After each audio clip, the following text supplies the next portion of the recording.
Hi everybody, so I want to make a video here describing how to do the paper.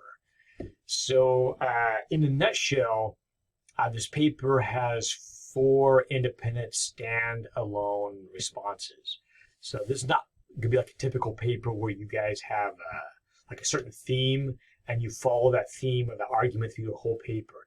This paper would not be like that. Think of it simply as a cover page over four separate essays, and the essays are separate from each other. You don't have to blend them. You don't need any polished transition sentence between them. Just once you finish like question one, you're done.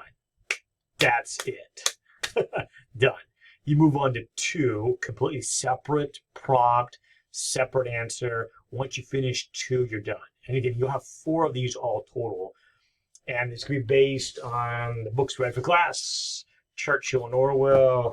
It's going to be based on sources of European history, also on the lectures being used in class too. So, but anyways, I just want to give you guys kind of the heads up of what's coming up in the paper. So again, your paper will probably be 4 pages. Now you can go up to 6. Please don't do more than that. I can read all of them. But 4 pages is minimum. So 4 to 6 pages, again, you can use what you need.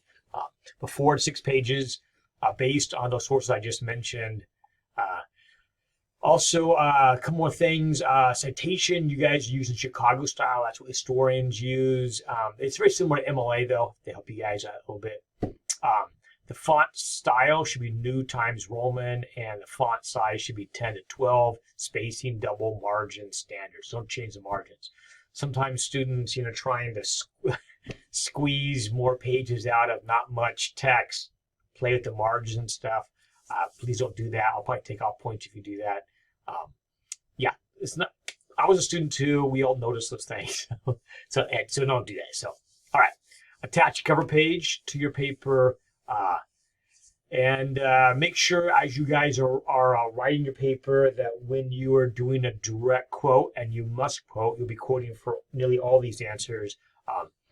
After you use quotation marks, of course, write your direct quote. At the end of the quotation marks, after the period quotation marks, then in parentheses, you'll put, for example, you see right here, you'll put, here's an example. Here's a quote right here from Rick's book, and then at the very end, right at the end of that quote, then you put parentheses, put Rick's, comma, page 79.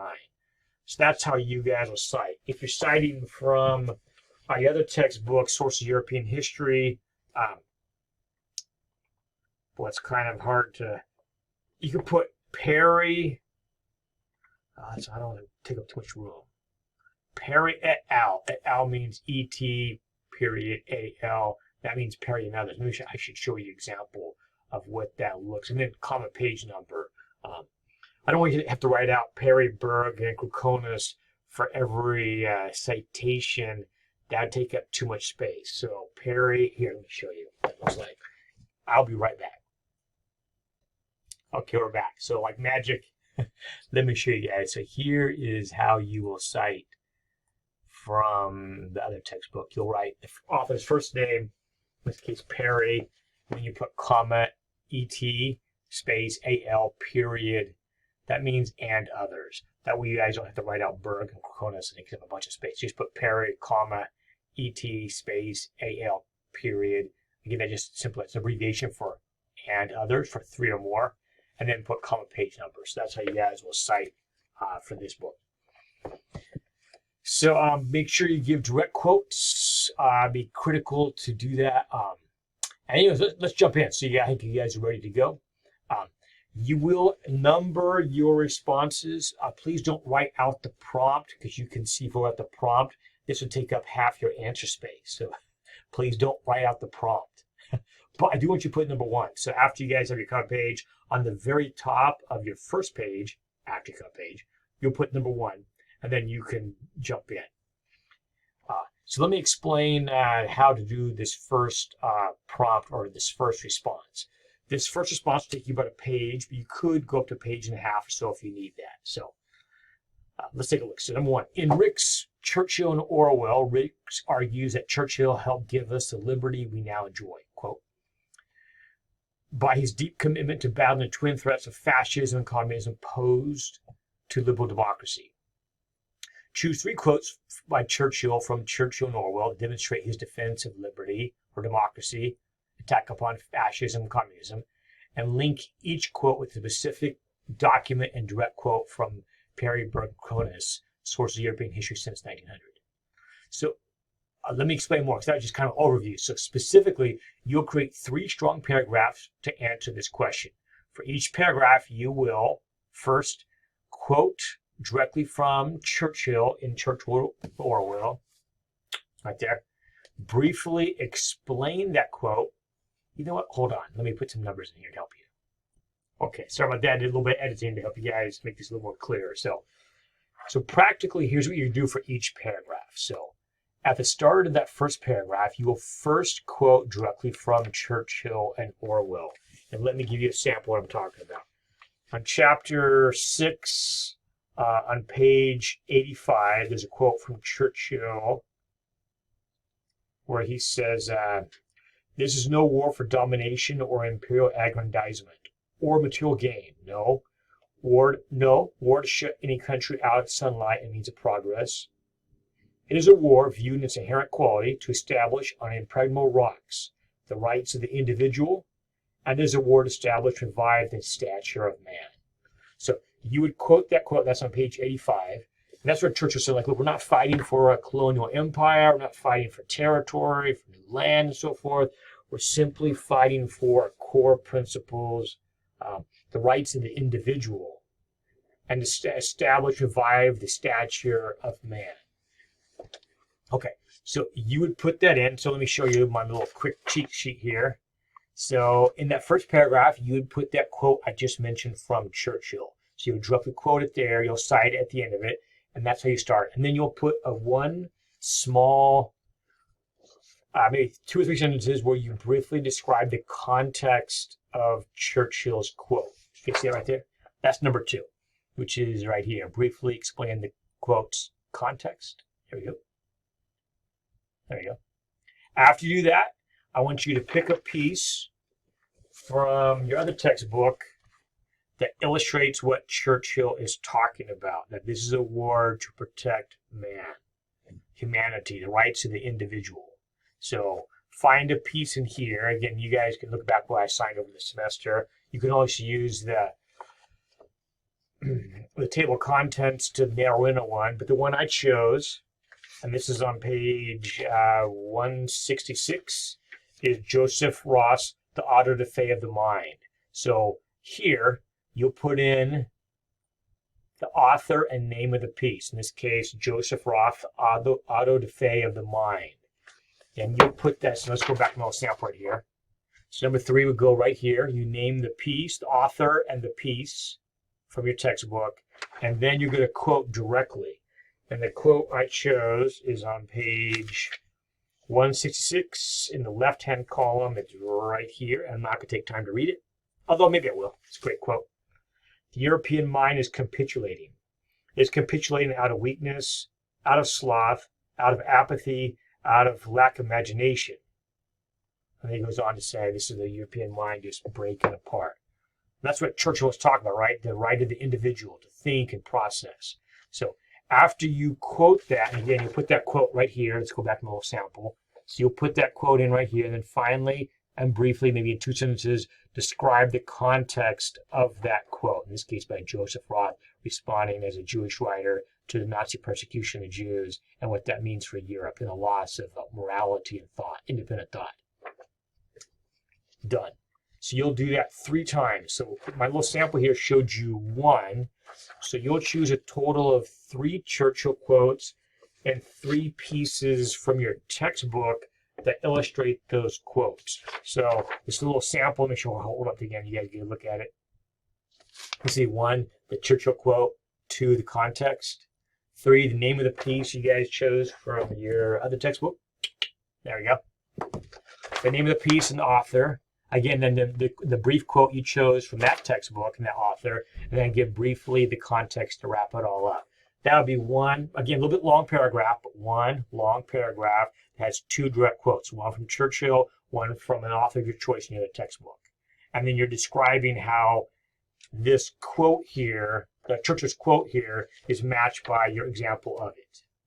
Now, I know it seems kind of vague because I want to give you guys flexibility and room to choose topics. You could go two different ways. You could find a piece that supports directly the Churchill's quote, for example, defending of the individual, or you could do the opposite. You could show an attack upon the individual that Churchill is worried about. So just like I chose a piece by the Jewish author defending the Jewish intellectual presence in Europe, you could have gone the opposite direction. You could have chose a piece by one of the Nazi theorists or fascist theorists describing how the individual doesn't matter anymore. You could have used that too. So that's why I want to kind of leave it flexible and open to you guys how you want to do it. You can choose a quote that agrees with Churchill's quote, or it's a quote that he strongly disagrees with, but his response to it he's worried about because he's like, this side is so dark. That's what I'm fighting to stop. So either quote agrees with or strongly disagrees with Churchill's defense of liberal democracy from communism or fascism. Does that make sense what you guys are doing? So you're doing 3 of those. Again, probably take you a page and a half for those 3 paragraphs. That just shows you 1. But I hope that's helpful for you guys. Since I numbered it, keep that in mind. I hope you organize it sequentially with those numbers. Does that make sense? I know it's a little bit of work, and maybe you guys are cursing me right now. But this is really you guys on a high level, and it's on a high level, so I know it's challenging. But it's on a high level, you processing Churchill's thoughts, and his worry and his defense of liberal democracy and the individual and the freedom to think and to live and to worship and so forth. And then find pieces. Again, obviously look at communism and fascism is a good way to do it. And also defenses. So find pieces there that either agree with Churchill protecting the individual, protecting democracy, or you can go the other way, right? You could go the opposite, showing pieces that are strongly attacking the principles of the liberal West. And you can use Churchill's quote to highlight what he's so worried about in that first part. And you can respond with a piece by a fascist piece or a communist piece to controlling the mind. So, all right. I hope that made sense. And you'll do that for 3 paragraphs, so 3 separate Churchill quotes, and then 3 pieces you find here. Obviously, again, I'm not going to limit you guys. You can choose the chapters you want with Churchill from the Tom Ricks books. Look for good quotes by Churchill, a quote that grabs you, and his general defense or attack upon communism, fascism. You could go it that way too. Okay, that is number 1. Once you finish those 3 paragraphs, you are completely done with that topic. You do not need an introductory paragraph. For example, when you begin question number 1, you don't need to have some background paragraph to introduce the writer to the general topic. Don't do that. Just immediately jump right into the deep end of the pool. So just immediately in that first paragraph, jump right in with a quote from Churchill and then explain that quote and proceed with that first paragraph. Go to your second paragraph, exact same style, just different quotes. And then third paragraph, exact same style, just different quotes. And then you'll be complete with number 1. And once you're done with 1, done. You're not going to have to try to relate that to number 2. Number 2 is a completely separate topic. It's a standalone. So after you double space, put in number 2. But again, do not write out the prompt because it would take up way too much space. But here's the prompt for number 2. Give me just a minute here. In Rick's Churchill and Orwell, Ricks examines George Orwell's life, and Orwell is concerned that, quote, we live in an age in which the autonomous individual is ceasing to exist. Give 2 specific, hold on, I'm going to follow. I was going to add something in, but I decided to leave it alone. Okay, so, all right, back to the quote there. So, Orwell says, we live in an age in which the autonomous individual is ceasing to exist. So here's what you guys need to do. Give 2 specific formative episodes in Orwell's life, that's 1 paragraph each, quotes, that play a crucial role in Orwell's maturing perspective on the state's capacity to control the individual. So I'm going to help you guys here. So thinking back over Orwell's life, as you guys see in Tom Ricks' book, I'd recommend 2 specific episodes. One is his time as a policeman in Burma. So go to that very early chapter, look through that, find a quote where either Orwell or more likely probably Ricks is describing the impact of that colonial experience Orwell's thought, I'd make that your first paragraph. So Orwell's time in Burma as a Burmese policeman within the colonial world. Look through that section in that chapter, and that's early in the book. Find a good quote that you think is descriptive of how that experience sharpens Orwell's perceptions of power and colonialism and imperialism and so forth, and state power. So describe how that impacts his thought in one good paragraph. In your second paragraph, I'd recommend Orwell's time in Spain. The Spanish Civil War, as you guys know. Go to that chapter, read through that. Again, look for a specific quote from Orwell's time in Spain. It could be by Orwell himself, or it might be by Ricks. I don't care which way you go with that. But just be specific and describe how that time in Spain dramatically impacts Orwell's thought on what is truth. What do you see in the media? What do you see in the news? How do you differentiate between those? How do you stay an autonomous individual when ideologically you're pulled in different directions? How do you do that? So choose one of those, get a good, strong quote from there. And then again, in that second paragraph, describe how Orwell's time in the Spanish Civil War is going to strongly impact his perceptions of the individual remaining free of state control of her mind or his mind. Okay, so that would be your first paragraph, Burmese, time in Burma. Second paragraph, Orwell's time in Spain. And then for the third one, give me a specific example of Orwell's later writing, where you see a sample of this thought coming to the fore. For example, Animal Farm, go to that chapter, or go to 1984. Either one of those chapters, find me of where you see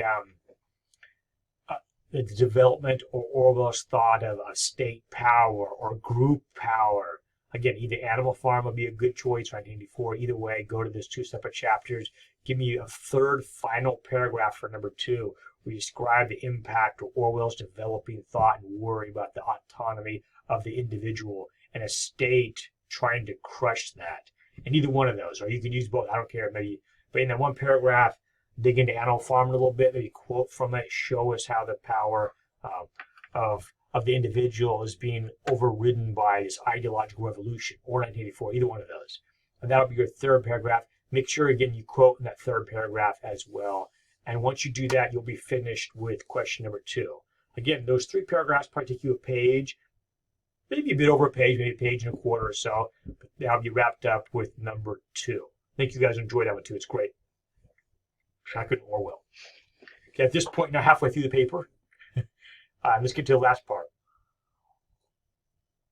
Now again, once you transition from question 2 to 3, there's no transition. Just jump right in. Just jump right in.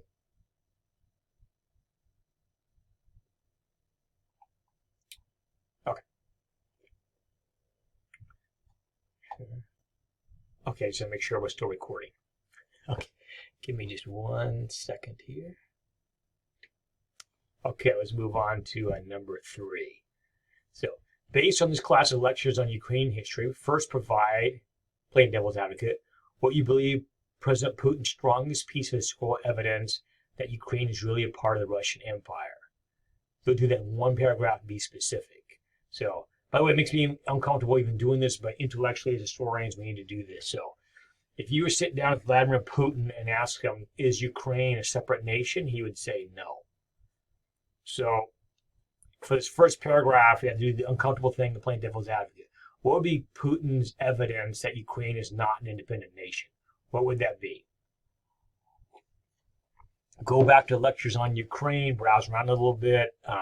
Obviously, seeing Ukraine maybe as part of the Russian Empire, ancient Rus having the same ancestors, famous Russians being from Ukraine, Ukraine being part of Russia for several hundred years, etc. So examine all that. Give me 1 or 2 specific pieces of evidence that you think Putin would potentially use to show that Ukraine is not really an independent nation, that their independent history has been so short, etc. And break that into 1 paragraph. Be specific as